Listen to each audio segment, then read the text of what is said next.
Okay, good morning, participants.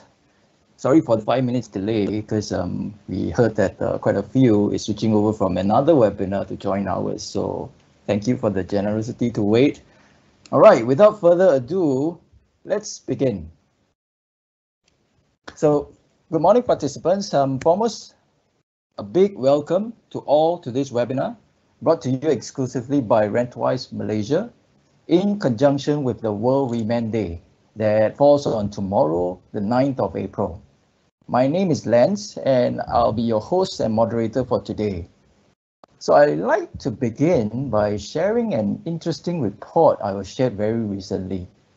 That the flip side of this pandemic led to a huge drop in global air pollution by as much as 40% in developed countries such as Italy, South Korea, even China. And economists are citing this may be the key towards creation of low carbon economies that will result in the sustainability of our planet. Truly amazing, isn't it? Because cast away the negativity factor, this may truly mark a newborn age for mankind. Think about it. I'll leave the article source in the Q&A section in case anyone's interested to check it out. Now, on a personal level, I bet you agree with me, it's truly been an unprecedented experience in this MCO for both our private and professional life. And just in life, there are ups and downs. So in such times, while businesses are disrupted, I'm sure you will agree that the upside will be greater family bonding, enjoying healthy home-cooked meals, and probably improving your gardening skills too. And on the professional end, it shouldn't stop us from gaining new insights. So give yourself a big pat on the back for being with us today in this webinar. Then as an upfront disclaimer though, this isn't an unboxing nor is this a CES-alike webinar with jaw-dropping innovations. It's more of a reality check session that aims to debunk the myth or demystify and misperception that consumer PCs are truly a bang for the buck. If you hadn't realized, there is a choice of consumer and business grade PCs. And believe me, both aren't made the same. Spoiler alert though, at best, consumer PCs are most definitely cheap, but far from cost saving. We all know what's the difference between the both, right? Just like equal doesn't mean fair, agree? I know you get me. So let's face it, COVID-19 pandemic is business unusual.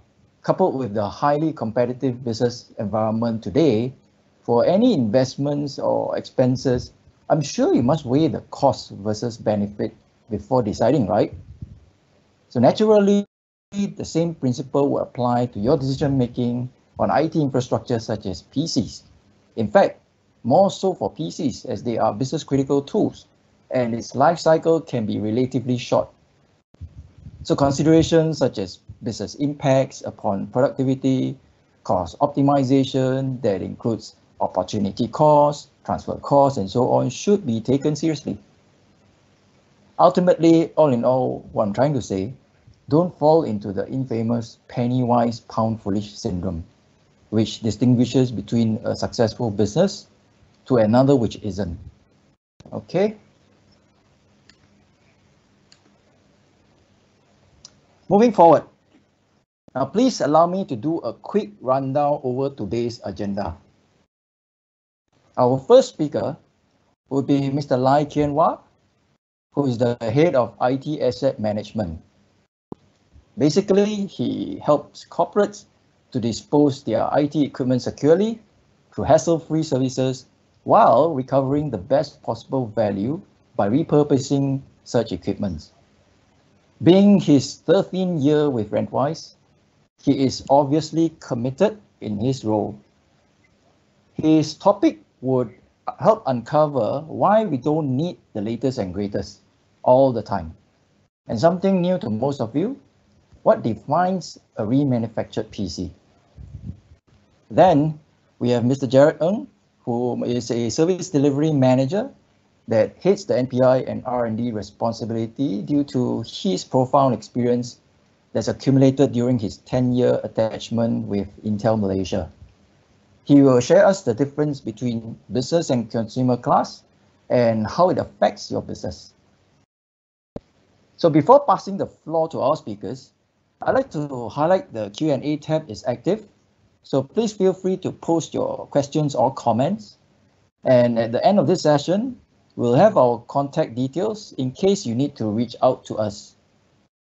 Okay. So without further ado, I'd like to call upon our first speaker for today, Mr. Lai. The floor is all yours, Lai. Thank you, Lance, for the introductions. Good morning, everyone, and welcome to this webinar organized by Rentwise. Let me put up my slide so that everyone can see.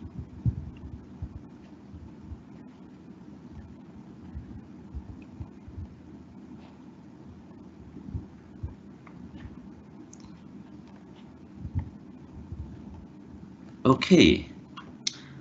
It is a pleasure for me to share today's topic on why remanufactured, particularly remanufactured of IT equipment. Now, before we start, just take a quick look at the definition of remanufacturing. From Wikipedia, we know that remanufacturing is a process of rebuilding a used product through the combination of reuse, repair, and new parts. Now, the key to remanufacturing is this. The remanufactured machine should match the same customer expectation as new machine. Well, I would like to even add on further here. Sometimes this is even better than a new machine in terms of the certain specifications of the machine itself. So that is the definition of remanufacturing. After taking a look at what is definition of remanufacturing, let us look at what is remanufactured IT equipment means. Now, from this diagram, we can see a different level of used IT equipment. From the lowest level, all right, is recycling, which basically converting waste into reusable material. This is the least preferred options in the chains of reuse because recycling consumes a lot of energy. The metal and aluminium of the computer casing needs to be melted to produce aluminium ingot for the reuse of other industry. And normally it takes a lot of energy just to heat up the furnace for the melting to take place. And since energy comes from burning of fuel and coal, it emits a lot of carbon dioxide into the environment. Now, next stage is what we call reuse. This is where a computer was passed to one user to another user without any rework on the computer. For example, if you're using a computer right now, when you get a new computer, your existing computer is passed on to your new colleague for his or her own usage. Now, that is reuse. Now, one level higher is what we call a refurbished computer. This is widely seen in the digital mall like Lauya Plaza, where there are many refurbished computer sellers selling the refurb computer. Now, they will normally buy the used computer, repair them where it's needed, and then restore it to full functionality. Do a cleanup cosmetically, and then sell it with minimal or from 1 to 3 months warranty, or sometimes they have no warranty at all. The highest level, we call it remanufactured. The term is this. Remanufactured means that we transform the used equipment into like new condition with the matching warranty of what offered by the OEM like Dell, HP, and Lenovo. During the remanufacturing process, we will change out the hard disk to the new and latest hard disk technology, which in the market right now is the SSD hard disk. We change the RAM, the keypad, the battery, and any other component that needed to be changed out because those components already worn out or spoiled. Thereafter, we do a full cosmetic restoration that will take place, and once the process is completed, the computer will look like and feel like new. So that is the definition of remanufacturing of IT equipment. Now, after we understand the definition of remanufactured in details, why then many users and corporate organizations choose to use remanufactured as compared to new equipment? One of the key reasons is that it meets the business needs. If you can look at this table, where the application that most of the standard user will use, definitely you need the OS, Windows 10 Pro license, the Microsoft Office, the Internet Explorer, antivirus. These are the standard application that most of the standard user will run. Now, the optimal requirement of a computer is just a Core i3 technology, a 4 gig RAM, and less than 100 gig of hard disk size. However, if you buy a new computer in the market, it will be the latest and greatest technology. Most often it will be a generation 9 or 10 of Core i5 or Core i7 processor technology. Most likely the computer retailer will also want you to upgrade to 16 GB of RAM and up to probably 512 GB of hard disk size. In fact, many are paying more of what they need to use this standard application. Hence, if you look at this slide here, we will often advise customers of their requirement based on the optimal desktop operating environment. In a typical organization, there will be two levels of users. One will be the heavy users who will use normally the heavy duty application. For example, the AutoCAD, the Adobe Illustrator software. This level of user where we will advise and propose to use the new equipment with the latest technology. Another user level, which is the standard user, which most of the time consists 80 to 90% of the user in the organization. They use those standard applications, which from the slide which I've shared just now. This is where we advise this level of user, the standard user, to use a remanufactured IT equipment, which is more than sufficient to cater for the standard application requirement. And both level of users will be on the latest Windows 10 Pro platform. Now, with this combination of new and remanufactured IT equipment, this will lower the overall cost of IT acquisition of a company quite tremendously, because a remanufactured IT equipment is always cheaper than a new equipment. Now, another important reason why companies use remanufactured IT equipment, as it can literally reduce the negative impact of our environment. Now, if you look at this diagram here, a new manufactured notebook will emit about 350 kilograms of carbon dioxide into the environment, while desktop 800 kilograms of carbon dioxide. Look at the breakdown. You look at this breakdown of carbon dioxide emission of a new notebook life cycle. A huge 78% emissions come from the manufacturing stage of the equipment. Now, this is where the remanufactured IT equipment can reduce the carbon dioxide emission in a large extent.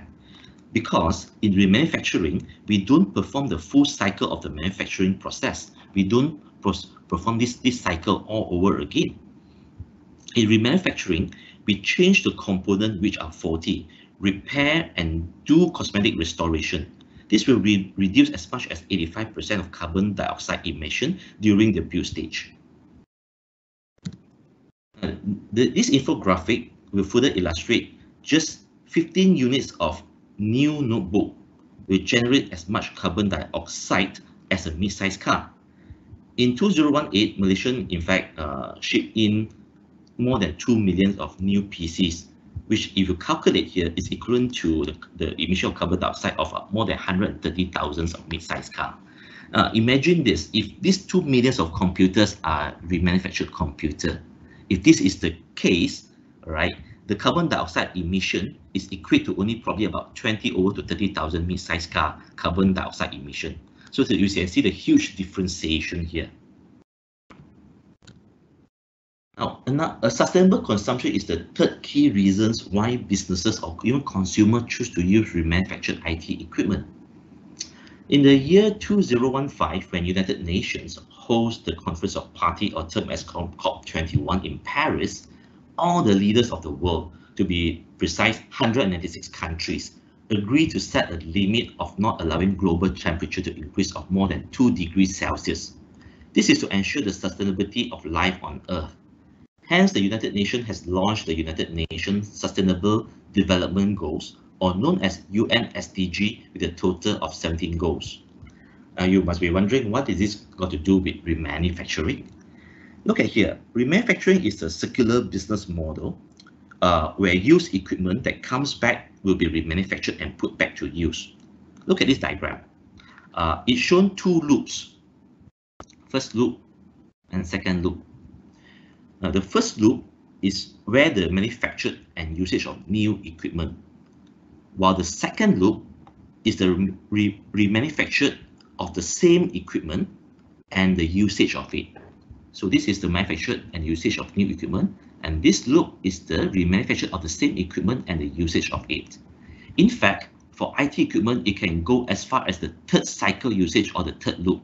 This is in fact very much in line with the UN SDG goal number 12, which is sustainable consumption.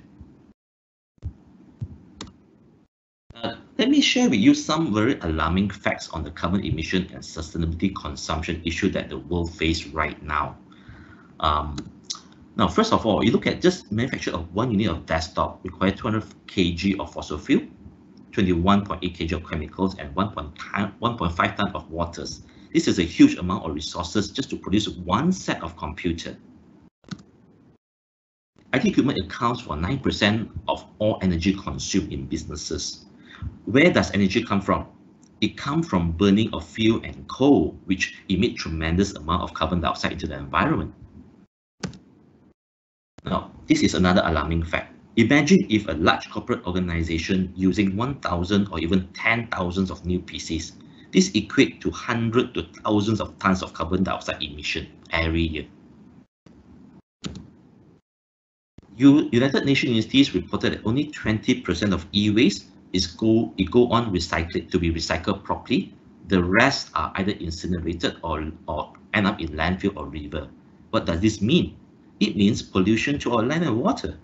Our food and our water will be contaminated, and this affects our health greatly. Think about that. E-waste in Malaysia alone is massive of 1 million tons per year. This means that we need to recycle this 1 million tons of e-waste material, which will emit a huge amount of carbon dioxide into the environment. Now, the carbon dioxide emission of manufacturing and usage of new IT equipment can reduce substantially through the usage of remanufacturing of IT equipment. It is also a lot more sustainable as compared to manufacturing of new IT equipment, the usage of it, and recycle them later. Now, this is the fact here that an average remanufactured personal computer delays the disposal of approximately 8,860 tons of virgin material and reduces 30,000 plus tons of carbon dioxide over a 6 years lifespan. That's a huge amount of carbon dioxide reduction. So I would like to summarize my sharing this morning with this slide. Through remanufacturing of IT equipment, we can conserve material by more than 17%, reduce energy consumption and carbon footprint up to 85% of just the one set of desktop. And of course, we can reduce IT e-waste tremendously, which will also reduce carbon emission. We can still access to technology and meet our business need at a lower price with same quality and performance of the computer. Lastly, remanufacturing also a sector that can resonate well with TVET agenda in nurturing knowledge-based worker in our nation. Before I end, I just want to introduce who we are and also share a bit about Rentwise. We have been established in the year 2001 and been in 19 years in business, being a leading IT rental solution provider to many large corporate organizations. We currently have more than 200 companies using our services and also our infrastructure. These are mid-sized to large corporate organizations in Malaysia and Singapore. Companies like Sunway Group of Companies, DRB Highcom, Malindo Airways, Omron, Canon, just to name a few of these customers using our remanufactured computer. We also have a corporate social responsibility program, partnering with some of customers to donate remanufactured IT equipment to schools and NGO. To date, all the remanufactured computers that we have channeled down to schools and NGO has benefited more than 17,000 students nationwide. This is an ongoing effort that we're doing every year, in fact, almost every quarter. And what do we offer? What do we provide? We provide green IT infrastructure to using the remanufactured IT equipment platform. We provide IT services in terms of the project management services, installation, the disposal services, just to name a few. And also we provide IT financing in terms of rental of IT equipment to our customers. Now, I just want to end with this, our visions. We strive to be the leading aggregated and trusted green IT infrastructure service partner, focused on making the better difference to our customers as well as the environment. With that, I end my presentations today. Back to you, Lance.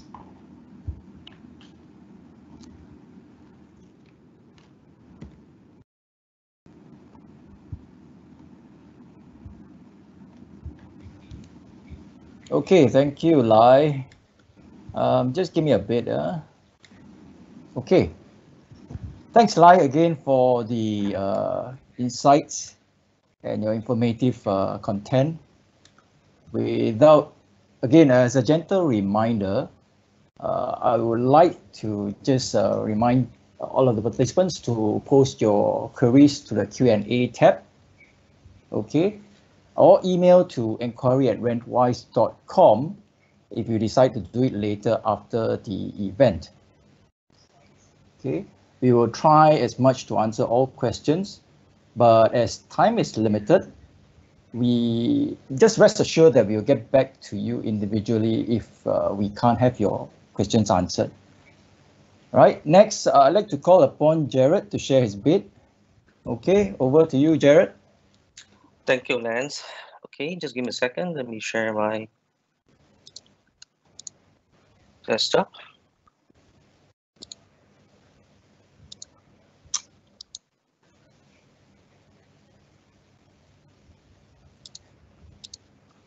Okay, good morning, everyone. I'm Jared from Rentwise. Okay, what I'm going to share today with all of you is the differences between a business class machine and a consumer machine. So what are the key differences? What makes business class machines a business class machine? Okay, so my sharing today is going to be divided into two different audiences. Okay, the first part, security and manageability, is targeted mainly at IT managers and executives, or even decision makers. And the second part here, durability, diversity, and miscellaneous, this one would target more to the end user's experience and also their customer satisfaction. Okay, without further ado, I'll go on security here. So security, what is security? This is a part that we will ask, how do we achieve this security? Via TPM, via Windows 10, via BitLocker. So here, why do we need one whole plethora of equipments and also with the software to ensure security? You can see from here. First of all, we have Windows 10 Professional, and Windows 10 Professional, it only comes up or only are installed predefined onto business class machines. Together with this trusted platform module, which I will show more afterwards, and you add together with BitLocker, and all this will equals to a secure computer. Okay, what is a TPM? You might be asking. A TPM is a chip, a crypto processor, right? That looks something like here, over here. Okay, another variant of it looks something like this. If this is on the server board, and generally on your PCs, if it's a business class machine, whether it's a PC or a laptop, this TPM chip will be soldered onto the motherboard. On consumer grade machines, very seldom you have this TPM chip there, unless you are buying these very high end gaming machines or even professional laptops. Then perhaps that is possible. But in general, for business class machines, you will see that this chip here will enable a lot of things, even though it's such a small thing. Okay, Now you might be asking, why am I embedding something there? I mean, what makes this TPM so trustworthy? This trusted platform module, right, is set up by a group of trusted computing group. So the standards, all the parameters of this TPM and how it works, right, are done in collaboration, right, with all these big players, all the principals, Dell, Intel, AMD, IBM, and so on and so forth. So all these things are, at the end of the day, all these parties together with a few more parties, right, they actually came up with the trusted platform module standards. Now, let me just give you a brief example. How does TPM work with the BIOS? Let's assume, right? Let's picture if you power on the machine, right? That's step one here. You power on the laptop. So when you go there, what it does is that the measurements are internally verified. The CRTM, which is core root of trust for management, it will do a internal verification against. If you have any key that's kept in the cloud, it will verify against the cloud. Otherwise, it will do internally or with a USB key.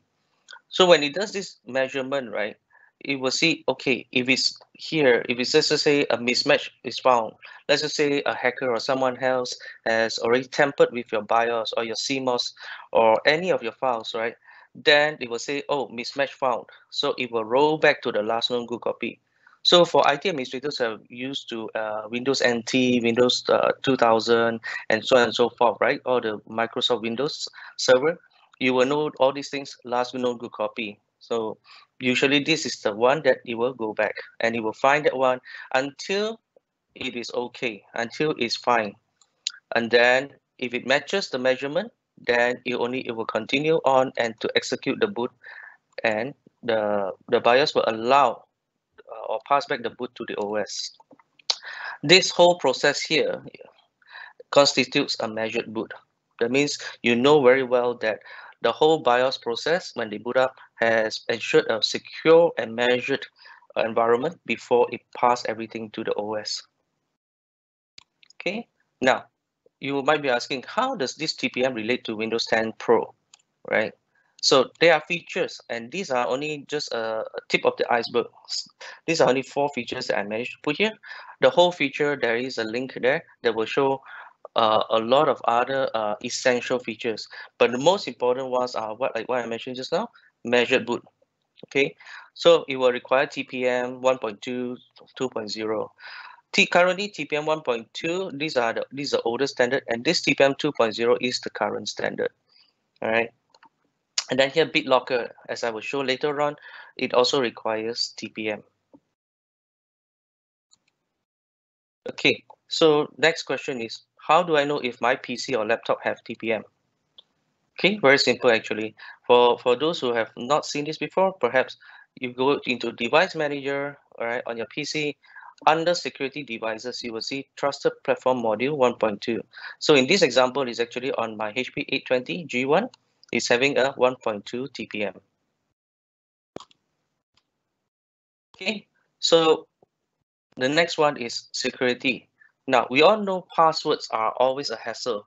And then, of course, you know that most of the time data breaches happen because of weak passwords. You know, anyone familiar with like ABC123, or their password is password kind of thing. So these kind of things, I mean, it might be a laughing matter, but then a lot of our users, especially those who are not so familiar or beginner users, right, they have a tendency to cause this kind of thing. And we are looking at all these phishing attacks, breaches, all those things. And this one is all in the US.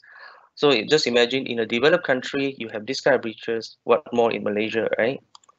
So now, where do we go from here, right? So one of the things that we might want to look at is a Windows Hello. So Windows Hello in general is a mechanism for us to use biometric devices to actually recognize us instead of using a password. So it uses a two-factor authentication.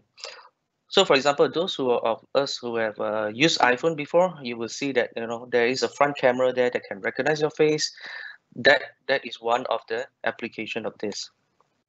Okay, so as I mentioned, it's a hardware based software. This software will use the hardware TPM to enable this two-factor credential sign-on.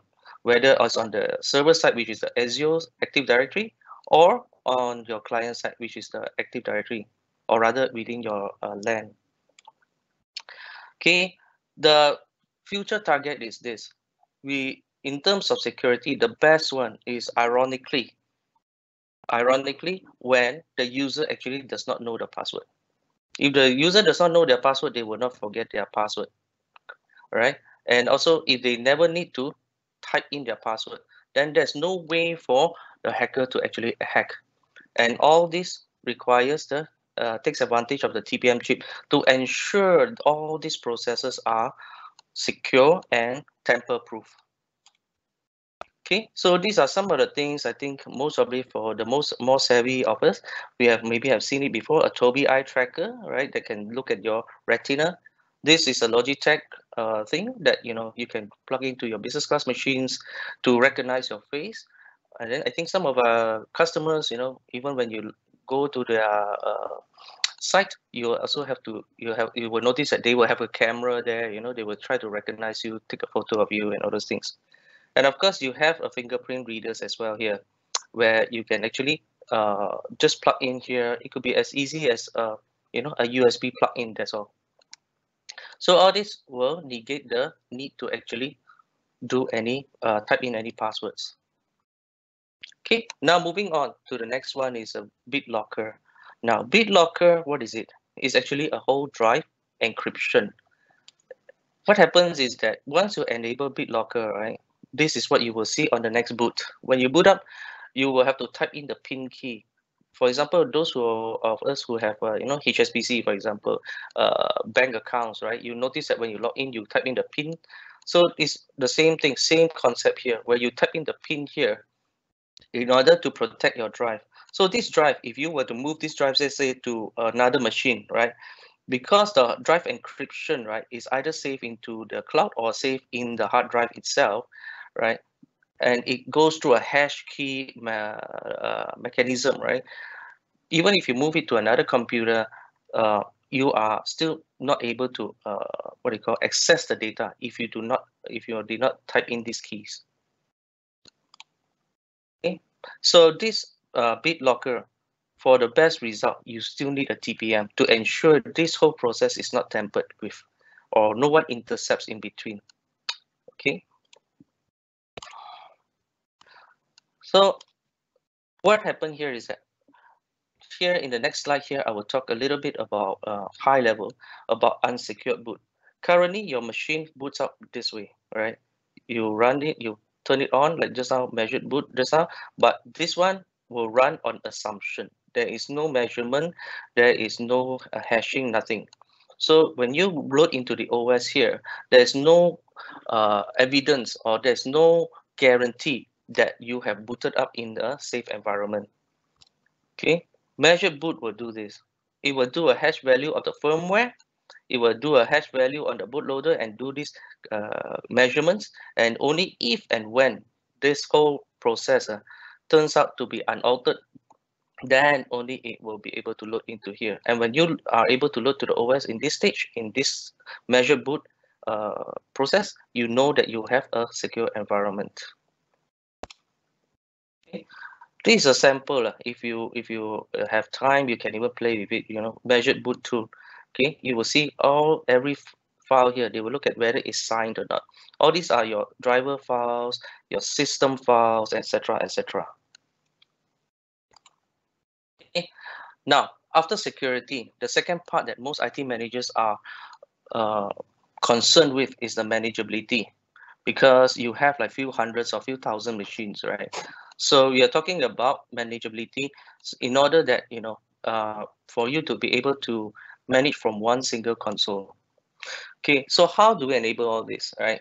So we are looking at here are three parts: Intel vPro, AMA, and AMT. AMA is Endpoint Management Assistant, AMT is Active Management Technology, and OOB is out of band. Okay, vPro. What is vPro here? For those who are not aware, right? Here are some of the features that it can do. So for example, remote power control. You can start up remotely your whole fleet of PCs. You can shut them down. You can restart, right? And then here, the hardware, you can set wake up times and schedule updates as well, right? Anytime you want to do it. Hardware KVM. So this hardware KVM is slightly different, is that even though your OS is down, this hardware KVM still functions. If your OS, let's say your Windows 10, you normally use TeamViewer, right? If Windows 10 is corrupted or attacked by a virus and it's corrupted already, so there's no way for you to remote in to see it anymore, for example. With this vPro platform, you still can. Okay, you can even have a boot redirection. That means you can put any system in your LAN to the thumb drive that is connected to your laptop. And of course, there are a lot of others. You can work beyond firewall. You can even do cloud-based manageability and unattended system control. And of course, you can even do upgrade with the OS with this vPro platform. Okay, and this vPro platform, mostly there are two kinds of user interface, or rather the the manageability interface. So for pre-Gen 6 Intel vPro machines, right, you will usually use the Intel Manageability Commander, right? You can do the serial overland, remote desktop, and all those things. For Gen 6 and above, you will use AMA. Okay, I will show a little bit some of the screenshots. Next one in the next slides on how AMA roughly looks like. Okay, so this one is what AMA looks like in general. You can see here that, if you want to, you can see all your machines here, and you can even filter them. And then when you click view here to go in, right, you can actually see this is the individual machine. And within the individual machine, you have AMT, desktop, terminal, files, and all those things. It's very important. It's very good. I mean, a lot of these functions. Desktop, of course, is for desktop, remote desktop, right? And then one important one is the files here. Files here is that the wonder of this is that what it can do is that it can upload, push install, right, from your administrator console, from here, from AMA, from this PC, from in front of you, to another PC there. For example, let's just say the driver of the network card. Okay, you must be wondering why network card driver, if it's not installed, you also can access it. This is because there is a tunnel when using vPro and AMA, right? That it creates a hardware tunnel beyond or even under the level of the kernel of the OS. So drivers reside at the kernel level. So this one actually is even below. So that means even if your OS is down, or even your network drivers are corrupted, or there's no network driver at all, you can still install it. You can see over here. I know this one's a bit small, but then here are all the drivers. One is a Bluetooth based one, and this one is Wi-Fi.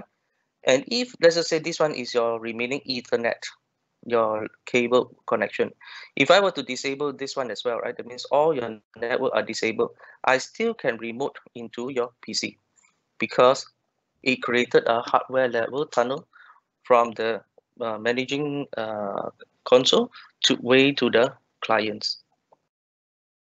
Okay, so this is one advantage that TeamViewer can never do. Okay, now I'm going to move on to the next part, which is durability. Durability in general, we just have to look at here. There's a lot of words here, but just have to look at those in blue, right? We are talking about MIL standard. MIL standard means they're using magnesium alloy chassis, right? Spill resistant keyboards, active hard drive protection. So active hard drive protection here, many a times we overlook it because some of these business class machines, have you wondered that, especially laptops, when users move them around from meeting rooms to meeting rooms, right?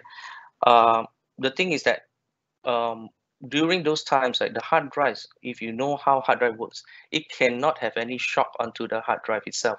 Otherwise, the hard disk read-write head will crash into the platter or crash into the hard drive, so rendering your data loss or bad sectors. So what this machine have is that business class machine has is that this active hard drive protection, right, where they put dampeners, either spring-loaded or rubberized protection. And most of these, I think, some of the IT administrators might even aware that like the infamous, or rather the famous IBM, the track point and all those things, where some users actually prefer that when they need this what they call accuracy. Okay. Another example here is that in this standard, right, some of these Latitude 7000 series, they have tri-metal chassis alloy, right, underneath the surface. And Lenovo T450s, right, they actually have kind of a roll cage chassis inside it. Okay. Another thing about business class laptops is that it's designed, okay, and this is also true because even within Rentwise, we're also doing validation as well, right, and aging test. So when we test the machines, right, for example, one day your users will be using it for 8 hours a day, or maybe 12 hours, as I said, they will OT. But when business class machines are being measured or being tested, right, being validated, it is validated over a longer period of time. For example, we might take 3 to 5 days of continuous using. That means we're testing and torture the machine to beyond how a typical user would use. And this will ensure that the machine is robust enough when it goes on. And of course, the durability in terms of hardware is also available towards the warranty as well, because these machines are supposed to work for 3 to 5 years, right? So we are looking at the warranty normally is a 3 years on site, right? While consumers will only usually take only 1 year. We only have 1 year of warranty. Okay, I will not go into each and every one of this, okay, but you can read them in the slides later on. This MIL standard, right, it has a plethora of tests, right, even explosive atmosphere, acceleration, vibration, low pressure, all these kind of tests, right, they run it, and the machine has to pass all these tests in order to get this MIL standard 810G logo. I'll move on to the next one, which is diversity and portability. I think one of the main things that you see in business class machines is the availability of the docking station. Why docking station is important, right, is because every day you are moving in and out your machine, you have to move from one place to another place, especially for laptops, for meetings, for one-on-ones, right? So when you have so many cables, assuming you have 6 USB cables connected, okay, one for your maybe you have one keyboard here, one mouse, and other USB devices, and then you're connected, let's say DVI and this HDMI, right, dual display, you're connected, and then you have audio as well. So every time if you were to move the machine without a docking station, you have to attach and detach all these cables, right? So that is very troublesome, of course. This one is on the IBM side, and this one is how it looks like for the HP machines.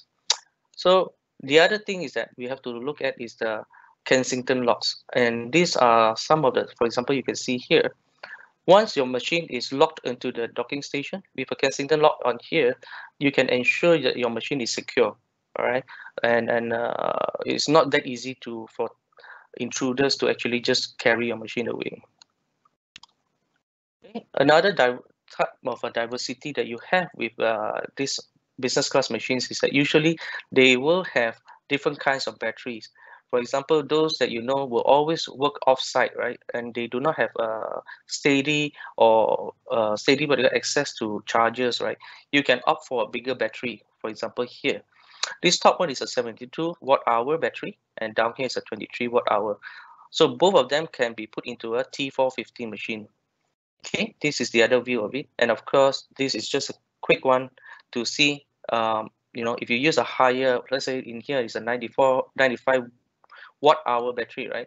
Of course, it will double the 46 watt hour performance. Okay, and this last part, miscellaneous of my presentation, is that of course when you buy or you get a business class machine, right? Usually they will have less bloated software, right? They might have only 1 or 2 trial programs versus, right, if you purchase those consumer machines, you will have tons and tons of all those what they call software. And why this is an issue is that because if you purchase just 350 units, right, you have to uninstall 350 times all this kind of software, depending on how many software they have. And of course, at the end of the day is that especially from Rentwise, right, we look at 3 to 4 years for the hardware, right? So you will get services 3 to 4 years from vendors, from us. We also look at the ability to buy those parts, spare parts like adapters, batteries, RAM, and SSDs for 3 to 4 years as well. Okay.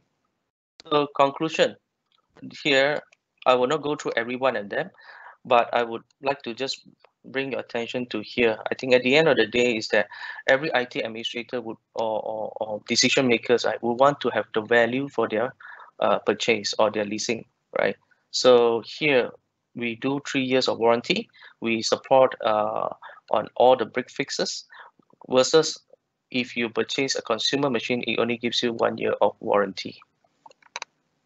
Okay. And the final slide here, these are some of the machines that we have, and these are the ones that, a cheat sheet basically to see which one supports B Pro, which one supports TPM and BitLocker. Okay, that's the end of my presentation. Back to you, Lance. Okay, thank you, Jared, for your wonderful share. Just, ladies and gentlemen, bear in mind such some keywords to remember, like the one I could recall is undergoing torture tests. But rest assured, no PC lives were endangered during the process. Okay, without further ado, let me just bring up my slide here. All right. Okay. I hope it was a wonderful share by Jared to distinguish between consumer and business class PCs that will therefore help you make more prudent decisions instead of focusing purely on price. Because remember, price is relative, not absolute. It should be one of the factors, but not the only factor behind your decisions. Okay. So before moving on to the Q&A bit, I'd like to make a special announcement on a humanitarian gesture in kind that's courtesy of Rentwise and Microsoft to help you cope with this unexpected economic downturn. For all participants today, your company will enjoy a complimentary 6-month subscription to Microsoft Office 365 E1 package that's worth 200 ringgit per user, with a generous maximum up to 3,000 user licenses. So if your company has a 700, with your participation today, you are literally helping them in a way be eligible for these licenses. And do the math, it's huge. So shortly after this webinar, you will receive a form on how to redeem this generous gift. Okay. So ladies and gentlemen, during such times when meetings and events are conducted through cyberspace, these solutions will greatly help you to retain your target audience, your customers, and even your staff by keeping them constantly engaged. Okay. I hope this is a good news to you. All right, without further delay, ladies and gentlemen, we are a little overrun here, so let's proceed to the Q&A bit immediately. All right, so the floor is all yours for the presenter to take the questions, and I do see quite a few that's been published. For those that isn't, we rest assured that we will come to you individually right after the webinar. Over to you. Thank you, Anyone Lance. would like to take on the first? Yes, Lai. Yeah, thank you, Lance. There's a question here. Is there any performance differences using a remanufactured PC versus new PC? Yes, indeed, there are some performance differences, but the differences is just merely 3% differences between a new PC versus a remanufactured PC. Why is that so? In fact, there's a study by Universities of Cranfield in United Kingdom, studying between a remanufactured PC versus the new PCs. What is the performance differentiations? The performance drop is only as merely just 3% differentiation.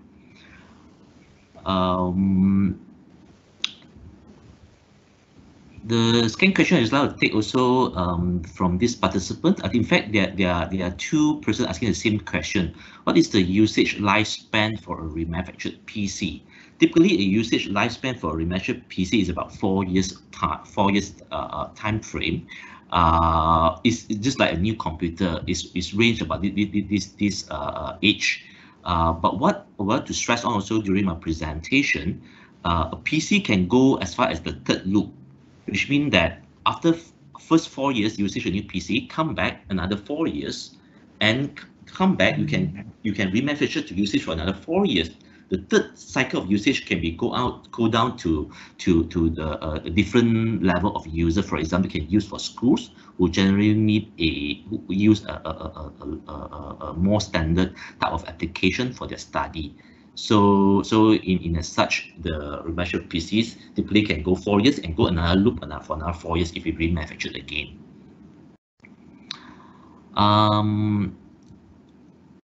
Another questions, what kind of price differentiation can we expect between a new and remanufactured PC?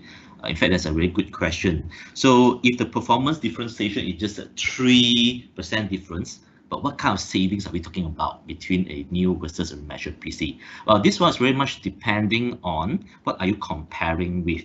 If you are using a business class machine, comparing versus a business class machine, and what type of price point are you purchasing? Because some corporation buying a huge bulk, they get a better discount, versus some corporate organization buying a smaller quantity, we do not have discount. So, but typically you can see a savings with a minimum of 20%, all right? Go as much as probably about 40 or 50% depending on your price point purchasing and what type of model are you purchasing as compared to the remanufactured computers. I saw some of this question has been answered by my colleague.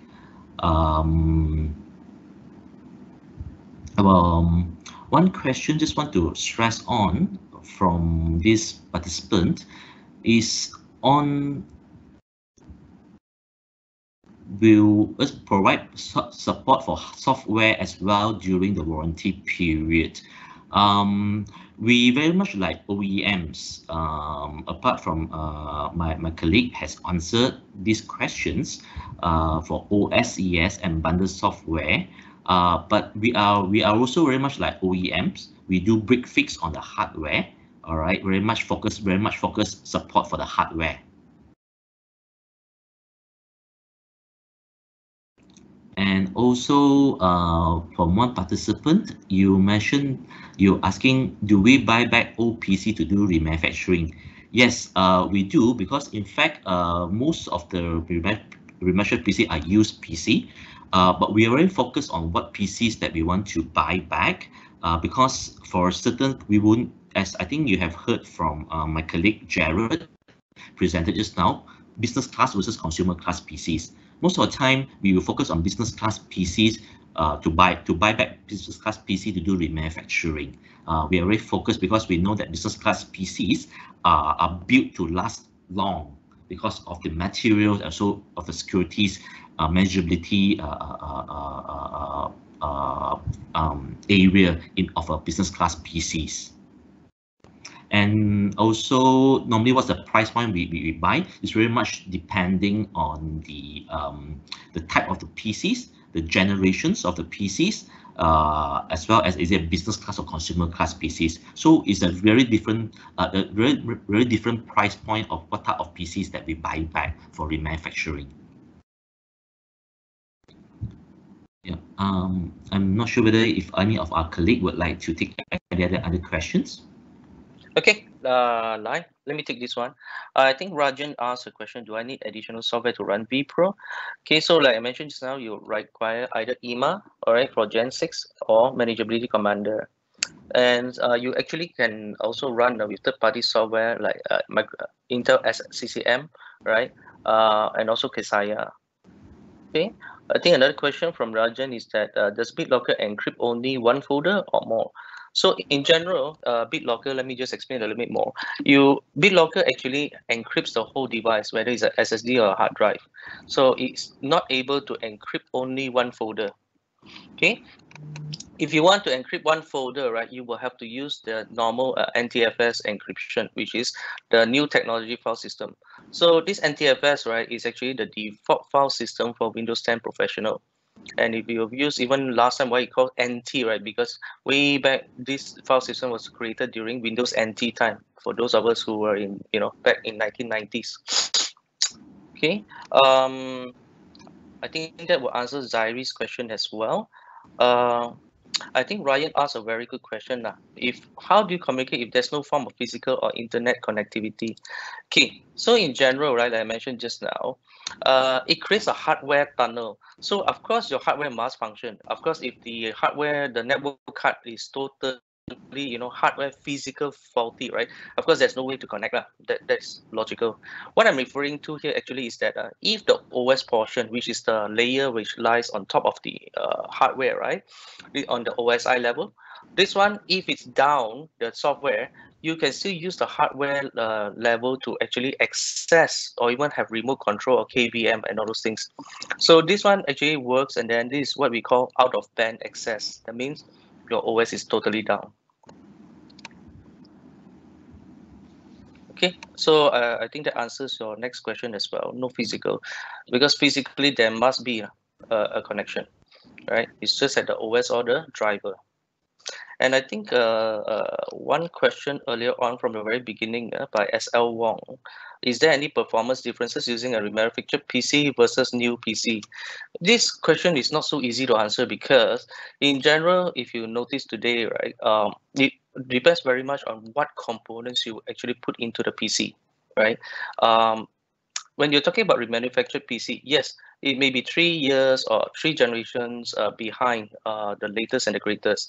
But when we are talking about each of generation, right, from 6, 7, 8, 9, right, you're talking about only 3% to 5% differences, right, per generation. But if you were to put in, let's just say, a fast SSD, like we do, we even have M.2 NVMe SSDs, right? This part is the last bottleneck or the last bastion of performance which you can wring out from the system. So when you have, let's just say, a remanufactured PC put with a high-end SSD, right, inside, and you compare it together with a new PC that, perhaps using, a normal run-the-mill SSD or even hard drive, right? Of course, a remanufactured PC will be even faster. It very much depends on the budget, of course, on what components you put into it. Okay, I hope that answers your question, SL Wong. Okay, that's about it from me. Anyone else wants to answer? Okay, so Alright, if there's sorry, no sorry, Lance. Lance. Yeah, I think just one question just came in. How does a company decide on whether should go for machine rental or remanufacturing machine? I believe that this is a two-part question. First part is that I think this person is asking how does a company decide on whether should go for machine rental? Well, for rental, it comes with a lot of benefits. One of the key benefits, if you're talking about cash flow preservation, instead of buying where you put your cash up front, all right, but right now you're paying in a drip right now. And also in terms of rental, it also offers you a lot of flexibility. After the end of the rental period, you can decide to upgrade the machine to a new package, refresh the machine. You can choose to continue with using the same machine, all right, and or you can able to return the machine without continue subscribing or renting it out. So it offers a lot of flexibility. So this is just some of the benefits going for a rental. And how should a company decide whether to use a remanufacturing machine?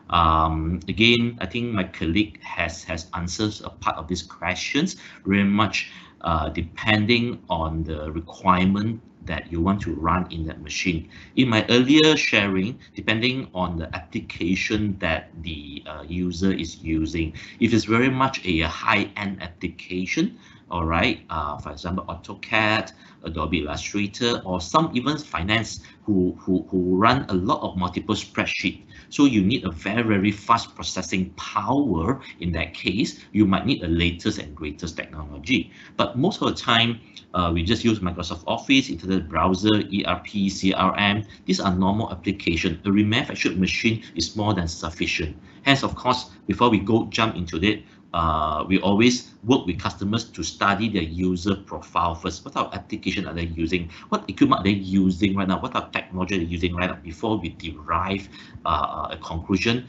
should this level of user go on remanufactured or new machine? I hope that answered the question from this person. Back to you, Lance. Okay, all right. Thanks for both speakers, Jared and Lai, as well as our backup presenters, Charlie and James, in answering all these queries. But rest assured that we will reach out to you individually thereafter this event via your registered email when you did it in Eventbrite.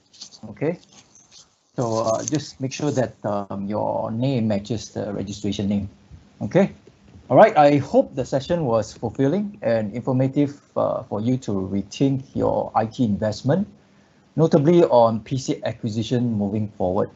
Personally, I like to recall what Lai has shared. Do you need the latest and greatest, especially in this economic climate? And also, I would like to leave you with a quote from JFK. John F. Kennedy, the infamous president that was assassinated in the 60s. Basically, I'd like to share his thoughts when facing crisis. Okay. So, to quote, when written in Chinese, the word crisis is composed of two characters. One represents danger, and the other represents opportunity. So, with that said, this COVID-19 pandemic is undeniably a global crisis, but to look at it from a different perspective, which is to harness the opportunities that's in disguise, and you may eventually rise stronger and more resilient. So with that, I thank you for spending your invaluable time with us today, and we can be reached as indicated here at inquiry@rentwise.com or our toll-free number during standard office hours. So take care, stay home, stay safe, and stay connected. Thank you, guys.